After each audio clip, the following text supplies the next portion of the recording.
Train smarter, not harder. There we go. How you approach the first couple minutes of a race can make or break the second half of a race, so it's a really important topic to talk about. We're going to go into the science today, and hopefully you find this video helpful. Let's get right into it.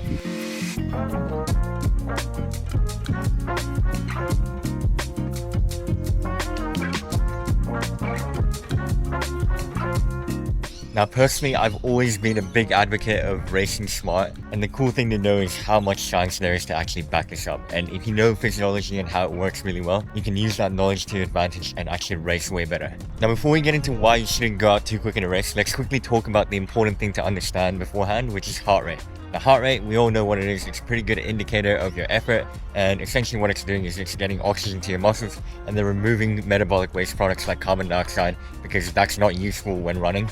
And carbon dioxide, as we all know, is what makes you breathe hard as well. And I guess to add on to this, I think it's important to mention that heart rate, there is a little bit of a lag between when you start increasing your effort and then when it catches up to you. So that's an important concept to understand later in this video. So cardiac output will match the demand, but it will take a little bit of time to catch up to that. So let's talk about the supply and demand issue that there is in running, especially at the start of any run. Your muscles can immediately produce the energy that's required, but the heart and lungs work differently. They actually need a bit of time to actually meet the demand that your body is giving it. And therefore there's this discrepancy between supply and demand. That's essentially the biggest reason why it's important to actually not go out too quick in a race. And as a quick little note, when I say heart and lungs, I'm usually referring to the cardiovascular system. Another important concept to understand before we move further into this video is the energy systems, which we've talked about in the past on other videos on my channel. But essentially there's the immediate, intermediate, and aerobic energy systems. The aerobic energy system requires oxygen, but the other two don't. And therefore, when we create that supply and demand issue at the start of the run, where your muscles can immediately start producing the force and the movement required to run, your cardiovascular system hasn't caught up yet. And therefore, they need to rely a bit on the anaerobic system to fill that gap and actually produce the energy required before the aerobic system starts to kick in and dominate. So this means, especially if you go out really quick, you're actually relying on your stored phosphocreatine, which is the immediate energy system. And then also you start relying on your glycolytic system or your intermediate energy system by, accelerating glycolysis, and therefore you're producing more lactate and hydrogen ions. And again, lactate is used as a fuel source, so that's not a bad thing, but we don't want to produce it too much to the point that we're going to cross threshold a bit too early in the race as well. So there's definitely a sweet spot. And obviously the hydrogen ions, which is a byproduct, the accumulation of that is what makes your legs feel jelly. So we actually don't want to produce a significant amount of lactate and therefore also hydrogen ions, which make your legs feel jelly like too early in the race. I think that does make sense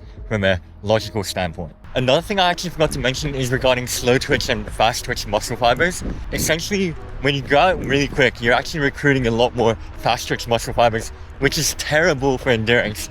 The efficiency is really bad, and you actually deplete your glycogen storage a lot quicker by doing super high intensity stuff.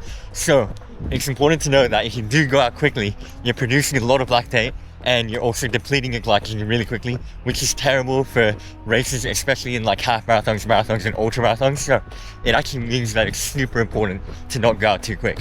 So basically your anaerobic system is really good at producing a fair amount of energy in a short amount of time, but the aerobic system takes a lot longer, but it does produce a lot of energy. So we're trying to run aerobically as much as we can, because endurance running is definitely very aerobic. It's mostly aerobic.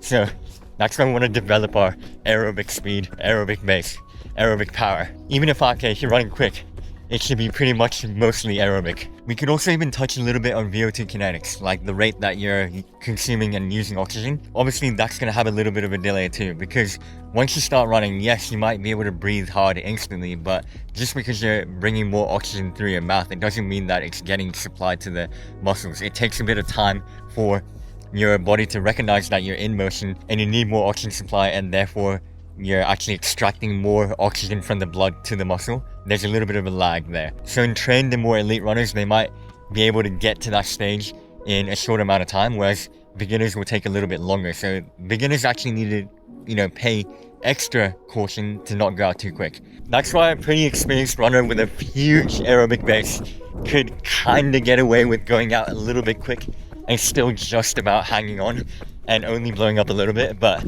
a beginner going out too quick will definitely cook their race and you'll see a massive blow up. So that's kind of the difference that you would see when you're comparing different levels of runners, beginners to advanced runners. Now we're going to move on to the practical tips. There's two things I'm going to talk about, and they're pretty obvious already. The first thing is actually warming up well and actually stimulating and stressing the aerobic system a little bit so that you hit the ground running when you start the race. We don't want to shock our body at the start of the race. So that's why I actually do quite steady warm-ups. I run quite quick in a warm-up. I'm usually running about 4 minutes per kilometer in my warm-ups because I want to actually raise my VO2 a little bit so that the aerobic system knows what it's getting into. I'm already extracting oxygen from my blood vessels to the muscles, and therefore there's less of that supply-demand issue at the start of the race. Same thing with doing a little bit of threshold in the warm-up.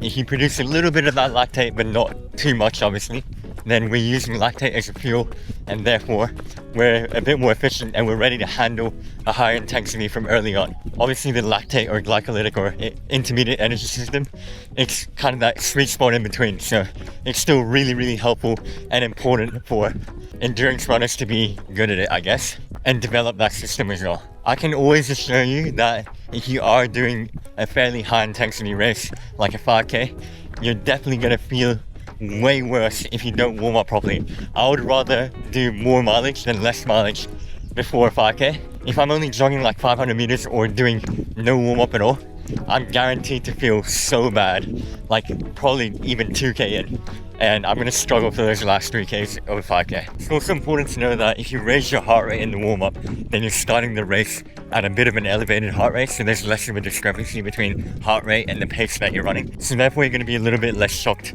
in terms of the body, which is good. And then the warmer you are, like temperature wise, the more your enzymes can work a bit more efficiently. You probably learned in chemistry class that enzymes work better at a slightly higher temperature, and obviously enzymes catalyze these chemical reactions, which will help you out. And finally, the last thing I wanted to talk about was vasodilation. So your blood vessels widening so that you can get more blood flow is really important as well, and that happens after you warm up because your body knows that you need to get more blood to the muscles, so therefore it creates those adaptations in the short term, which is important when you're trying to run at a high intensity. This also means that once you get these nice effects after a warm-up, a good warm-up, you actually want to maintain that, and therefore if you do a perfect warm-up and then you have to like stand around for like 20 minutes and then start, all those effects are going to go away. So the tricky part about running races is that you want to warm up well, but you also want to time it perfectly so that you still have those effects at the start of the run. So yeah, I'm like warming up quite a lot,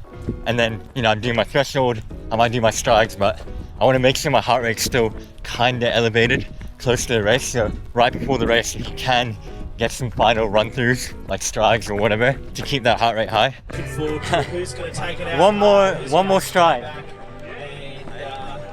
Wait for the time to come.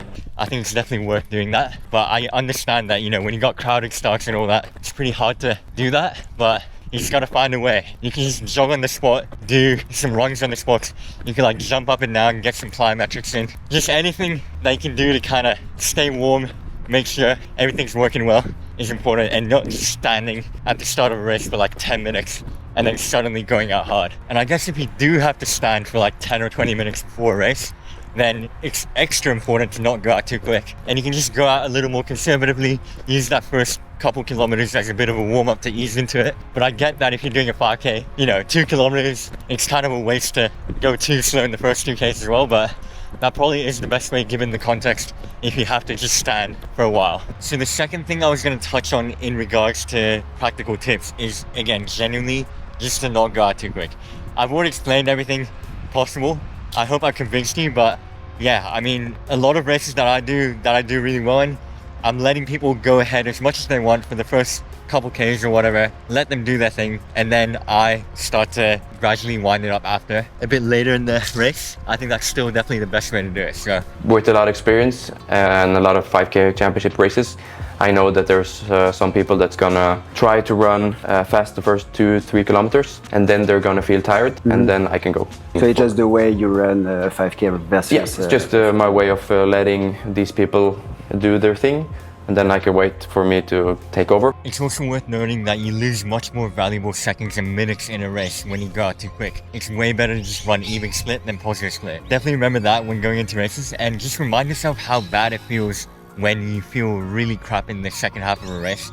And that should be enough motivation anyway to run a sensible race, because that's what always goes through my head. And I think that's why I seem to look a bit more fresher in the end of my races nowadays, because I feel like I always have a little bit more left in the tank, and my last K or so is always my quickest K, especially if I'm not purposely trying to blow up. But nowadays I only run positive splits when I'm trying to purposely do it to get like a training stimulus in terms of my, you know, mental strength, and also just being able to handle more lactate and run through it. So I would only positive split nowadays with intention, or if there's like uncontrollable factors like a significant stronger headwind in the second half of the race and stuff. If it's like an out and back, that's totally understandable. But other than that, I always like feeling good in the second half and like overtaking more people near the end. I get more satisfaction out of that. But anyway, I'm gonna end the video up here. Thank you guys so much for watching. As usual, there'll be a buy me a coffee link in the description. I really do appreciate when people donate and help me out. It's pretty tough doing this YouTube thing and not making too much money out of it. So all the people that donate, I always appreciate it. And yeah, let me know what video you want to see next as well, because I can talk about any topic in running. And as a final little note on this video,